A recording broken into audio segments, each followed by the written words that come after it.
हा एक शासन निर्णय आहे, ज्यामध्ये शासनानं काय म्हटलेलं आहे तर केंद्र शासनाच्या डिजिटल क्रॉप सर्व्हे या प्रणालीच्या अनुषंगाने पीक नोंदणी प्रक्रियेतील तरतुदीमध्ये सुधारणा करण्याबाबतचा हा एक शासन निर्णय आहे.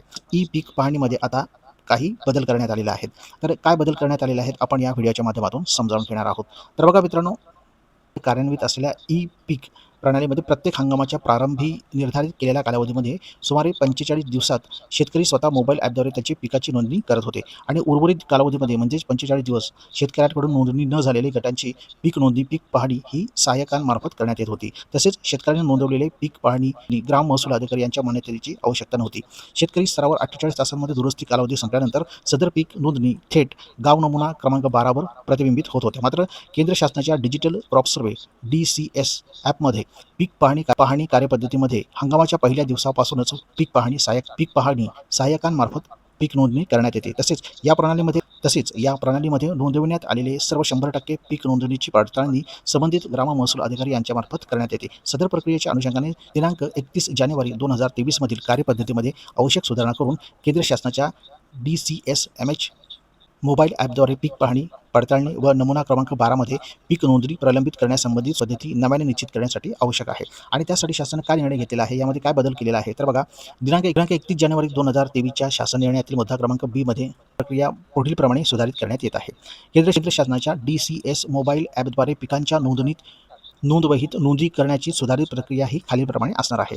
म्हणजे यामध्ये काय आता बदल केला जाणार आहे तर बघा, दरवर्षी लागवड केलेल्या पिके शेतात उभी असताना केव्हाही शासनाने विविध पिकांसाठी विहित केलेल्या अंतिम तारखेपर्यंत अथवा सद्यस्थितीत शासनाने नियुक्त केलेल्या अधिकाऱ्याने निश्चित केलेल्या तारखेपर्यंत संबंधित पीक पाहणी सहाय्यकाने शेतात प्रत्यक्ष पाहणी करून केंद्र शासनाच्या DCSMH मोबाईल ॲपमध्ये शासनाने विहित केलेल्या पद्धतीनुसार पिकांची नोंद करणे आवश्यक राहील.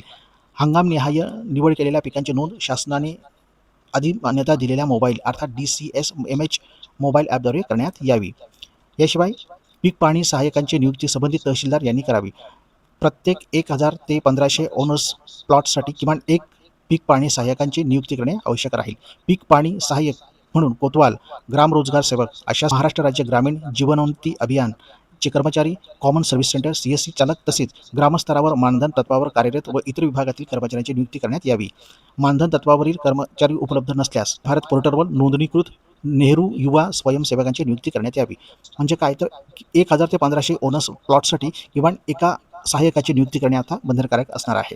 याबंधित पीक पाहणी सहाय्यकाने लागवड केलेल्या पिकांच्या तपशिलासह लागवड केलेल्या पिकांचे क्षेत्र, जलसंधारण स्रोत व प्रकार, शेतांच्या बांधावरील वृक्ष, कायम पडजमीन, शेतातील उपलब्ध पायाभूत सुविधा तसेच शासनाने वेळोवेळी निर्गमित केलेले इतर बाबींची माहिती केंद्र शासनाच्या DCS मोबाईल ॲपमध्ये विहित कार्यपद्धतीनुसार पीक पाहणी सहाय्यकाने अचूक नोंदवणे आवश्यक आहे.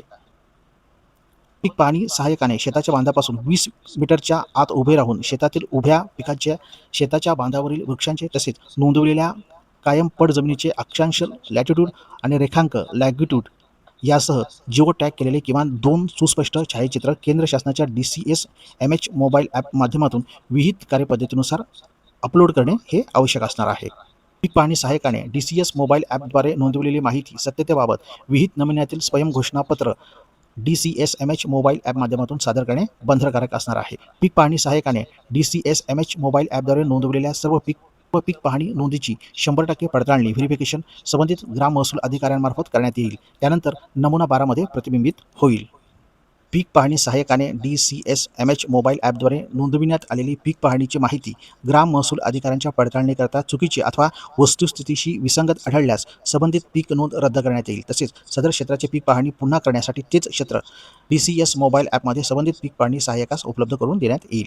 ग्राम महसूल अधिकाऱ्यांनी DCS वेबद्वारे प्रमाणित केलेल्या पीक पाहणीची माहिती गाव नमुना 12 वर प्रतिबिंबित झाल्यानंतर त्या माहितीमध्ये कोणतीही दुरुस्ती अथवा बदल आवश्यक असल्यास संबंधित शेतकऱ्यास चालू हंगामा संपण्यापूर्वी मंडळ अधिकाऱ्याकडे DCS वेब प्रणालीद्वारे अर्ज करता येईल.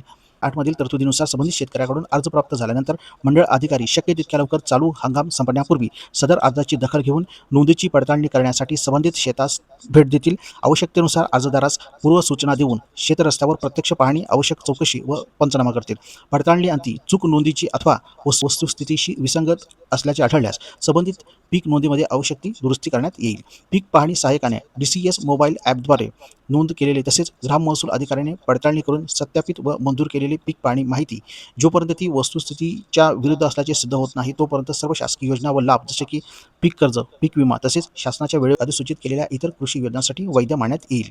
फळबागा आहेत जसे की काजू, आंबा, पेरू, चिकू इत्यादी ॲपद्वारे एकदा नोंदणी झाल्यानंतर संबंधित फळबाग शेतामध्ये अस्तित्वात असल्याचे गृहीत धरून पुढील सलग 3 वर्ष पुनर्नोंदणी करणे आवश्यक राहणार नाही. अशा कालावधीमध्ये सदर फळबागेची नोंदणीच्या वर्षासह पुढील 3 वर्षात स्वयंसंचलित पद्धतीने गाव नमुना 12 मध्ये प्रतिबिंबित करण्यात येईल. तथापि इतर फळबागेमध्ये कोणतेही बदल नष्ट होणे, क्षेत्रामध्ये बदल अथवा इतर कोणत्याही झाल्यास संबंधित जमीनधारकाने त्याबाबत संबंधित सहाय्यकास व हंगामाच्या सुरुवातीस अवगत करून घ्यावे. डिजिटल क्रॉप सर्व्हे अर्थात DCS प्रणालीद्वारे संकलित होणारी पीक माहिती ऑनलाईन उपलब्ध आणि तसेच पुढील 5 वर्षांसाठी डिजिटल स्वरूपामध्ये संग्रहित करण्यात येईल. तत्पूर्वी संकलित झालेली माहिती डेटा देखील डिजिटल स्वरूपामध्ये स्वतंत्रपणे ठेवण्यात येणार आहे. DSMH मोबाईल ॲपद्वारे संकलित होणारे पीक माहिती शेतकऱ्यांसाठी राबवण्यात येणाऱ्या विविध योजना, शासकीय योजना व सेवा लाभ यांच्या प्रभावी अंमलबजावणीसाठी तसेच शासनाने वेळोवेळी निश्चित केलेल्या उद्देशांसाठी संबंधित विभागांना उपलब्ध करून देण्यात येणार आहे. तर मित्रांनो, अशा पद्धतीने जे आहे ना पीक नोंदणी प्रक्रियेमध्ये काही सुधारणा करण्यात आलेला आहे आणि जो जार आहे तो मी खाली डिस्क्रिप्शनमध्ये टाकत आहे. तिथून जाऊन तुम्ही हा डिस्क्रिप्शनमधून पाहू शकता.